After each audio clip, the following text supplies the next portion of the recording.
নমস্কার বন্ধুরা, test best রেসিপিতে সবাইকে স্বাগত। আজ আমি আপনাদের সাথে শেয়ার করব মুচমুচে ফুলকপির পকোড়া রেসিপি। আর ফুলকপির পকোড়া আপনারা সবাই বাড়িতে বানিয়ে থাকেন। আজ আমি যেই পদ্ধতিতে ফুলকপির পকোড়া রেসিপিটা শেয়ার করতে চলেছি, পদ্ধতিটা ভীষণ সহজ আর তাতে ফুলকপির পকোড়া হবে ভীষণ মুচমুচে। অনেকক্ষণ পর্যন্ত মুচমুচেও থাকবে আর ভেতরটা হবে ভীষণ টেস্টি। নিশ্চয়ই আওয়াজ শুনে বুঝতে পেরেছেন কতটা মুচমুচে ফুলকপির পকোড়া তৈরি হয়েছে। আর এই ফুলকপির পকোড়া গরম ডাল ভাতের সাথেই বলুন বা চা কফির সাথে বা সন্ধ্যাবেলায় মুড়ির সাথে খেতে কিন্তু দারুণ লাগে। প্রচণ্ড পরিমাণ ঠান্ডা পড়েছে আর এই ঠান্ডায় কিন্তু আমাদের একটু মুখরোচক কিছু খেতে মন চায়। আর হাতের কাছে থাকা সামান্য কিছু উপকরণ দিয়ে আমরা খুব সহজে অল্প সময়ে এই টেস্টি রেসিপি বানিয়ে নিতে পারি। তাহলে চলুন আজকের এই সহজ আর ভীষণ টেস্টি ফুলকপির মুচমুচে পকোড়ার রেসিপি দেখে নেওয়া যাক। ফুলকপির পকোড়া বানানোর জন্য এখানে আমি নিয়েছি একটা ফুলকপি। প্রথমে আমাদের ফুলকপিটাকে কেটে নিতে হবে।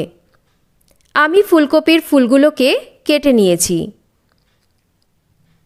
খুব বেশি বড়ও রাখিনি, আবার খুব বেশি ছোটও করিনি।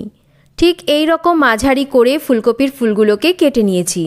আর ফুলগুলোকে কাটার সময় ফুলকপির ডাঁটিটাকে এই রকম লম্বাই রাখতে হবে। তাতে করে পকোড়াগুলো বানাতে যেমন সুবিধা হবে, সেই রকম পকোড়াগুলো বানালে দেখতেও কিন্তু ভালো লাগবে। আমি ফুলকপিগুলোকে কেটে নেওয়ার পর ভালো করে ধুয়ে নিয়েছি। একটা বাটির মধ্যে নিয়ে নিচ্ছি 1 কাপ পরিমাণ বেসন। ওই কাপেরই হাফ কাপ নিয়ে নিচ্ছি চালের গুঁড়ো। প্রথমে আমরা এই বেসন আর চালের গুঁড়োটাকে একটু ভালো করে হাত দিয়ে এই রকম ডলে ডলে মিশিয়ে নেব। বেসন বা চালের গুঁড়োর মধ্যে অনেক সময় একটু দলা ভাব থাকে। এই রকম যদি আমরা প্রথমে একটু হাত দিয়ে বেসন আর চালের গুঁড়োকে ডলে ডলে মিশিয়ে নিই, তাহলে সেই দলা ভাবগুলো কিন্তু ভালো করে ভেঙে যায় আর বেসন আর চালের গুঁড়োটা বেশ মসৃণ হয়। আপনারা চাইলে এটাকে কিন্তু একটা ছাঁকনি দিয়ে ছেঁকে নিতে পারেন। এবার আমি এর মধ্যে দিয়ে দেব অল্প অল্প করে জল। আমি এখানে একদম নর্মাল টেম্পারেচারে থাকা জলের ব্যবহার করেছি। কোনো রকম গরম জল বা ফ্রিজের ঠান্ডা জল কিন্তু দিচ্ছি না।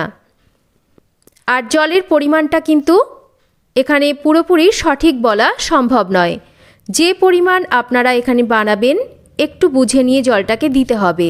আর আমি কিভাবে করছি একটু খেয়াল করে দেখবেন, তাহলেই আপনারা বুঝতে পারবেন। অল্প অল্প করে এখানে জলটাকে মেশাতে হবে। এই রকম ভালো করে বেসন আর চালের গুঁড়োটাকে আমাদের আটো আটো করে মেখে নিতে হবে।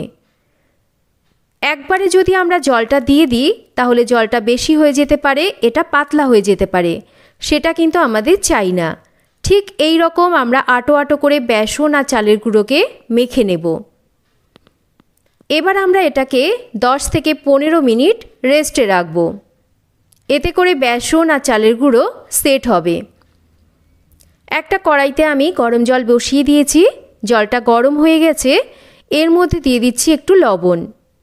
কেটে ভালো করে ধুয়ে নেওয়া ফুলকপির ফুলগুলোকে দিয়ে দিচ্ছি। মাঝারি আঁচে রেখে এবার আমরা ফুলকপিগুলোকে একটু ভাপিয়ে নেব।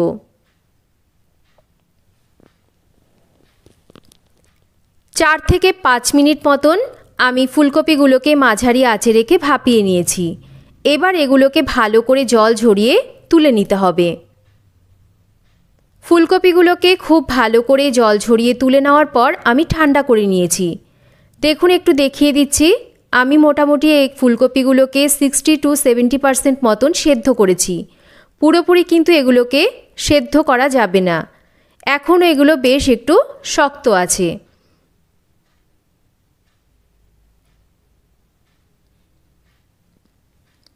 এদিকে বেসন আর চালের গুঁড়ো আমি 15 মিনিট পর ফিরে এসেছি, বেশ একটু সেট হয়ে গেছে।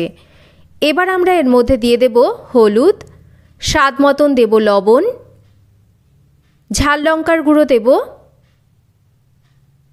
দিয়ে দেব এখানে কিছুটা জোয়ান। এতে কিন্তু দারুণ সুন্দর একটা ফ্লেভার আসবে। স্বাদটাকে ব্যালেন্স করার জন্য সামান্য করে একটু মিষ্টি দিচ্ছি, কিছুটা এখানে হিং দিয়ে দিচ্ছি, দেব এখানে আদা আর কাঁচা লঙ্কা। আমি এখানে কিন্তু একটু দেখুন গোটা গোটা করে রেখে মিক্সিতে 1 থেকে 2 বার জল ছাড়া ঘুরিয়ে নিয়েছিলাম। আর এটা কিন্তু একদম পেস্ট করবেন না, চাইলে আপনারা হামানদিস্তা একটু থেতো করেও দিতে পারেন, আর না হলে মিক্সিতে জল ছাড়া আমার মতন এইরকম 1 থেকে 2 বার একটু ঘুরিয়ে নেবেন। তাতে করে এটা কিন্তু বানালে মুখে পড়লে খেতে ভালো লাগবে। তার সাথে দিয়ে দিচ্ছি এখানে আমি গরম তেল। এবার খুব ভালো করে আমাদের এই মশলাগুলোকে দিয়ে বেসন আর চালের গুঁড়োকে ঠিক এই রকম করে মেখে নিতে হবে।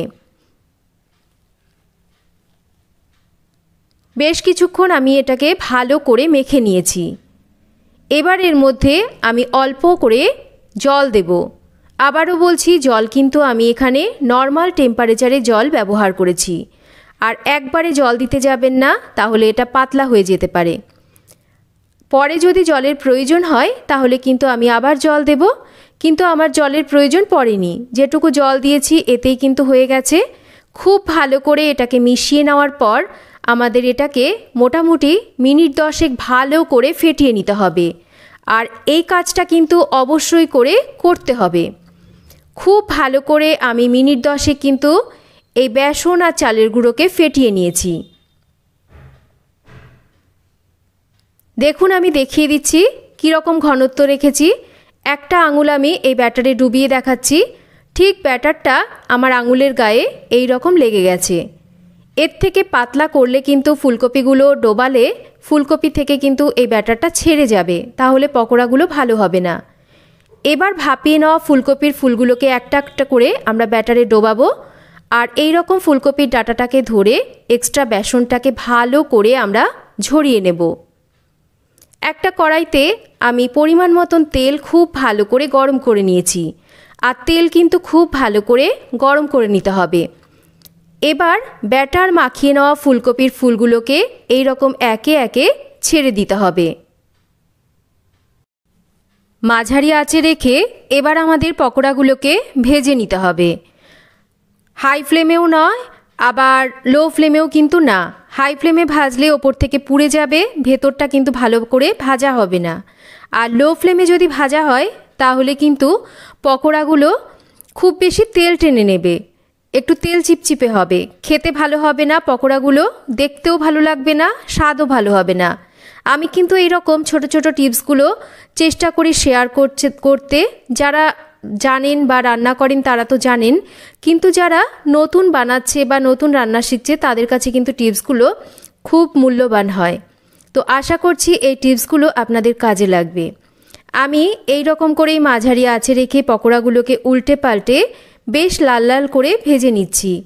একটু এই রকম নাড়াচাড়া করতে থাকতে হবে মাঝে মাঝে, তাতে করে পকোড়ার চারিদিকটা ভালো করে ভাজা হবে। দেখুন পকোড়াগুলো ভাজতে ভাজতে কিন্তু এগুলোর রঙগুলো বদলে যাচ্ছে, বেশ সুন্দর গোল্ডেন ব্রাউন কালার চলে আসছে। এবার আমরা এগুলোকে ভালো করে তেল ঝরিয়ে তুলে নেব।